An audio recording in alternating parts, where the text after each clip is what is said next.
মাতৃত্ব একটা পরম প্রাপ্তি। এই যে মা হয়েছে টুনটুনি, সে তার বাচ্চাদের কাছ থেকে এক ফোঁটাও সরছে না।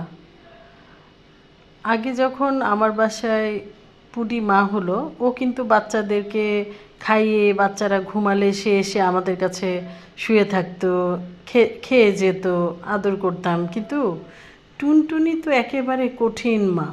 সে বাচ্চাদেরকে ছেড়ে এক ফোঁটাও নড়ছে না, বাচ্চারা ঘুমালেও বাচ্চাদের পাহারা দিচ্ছে।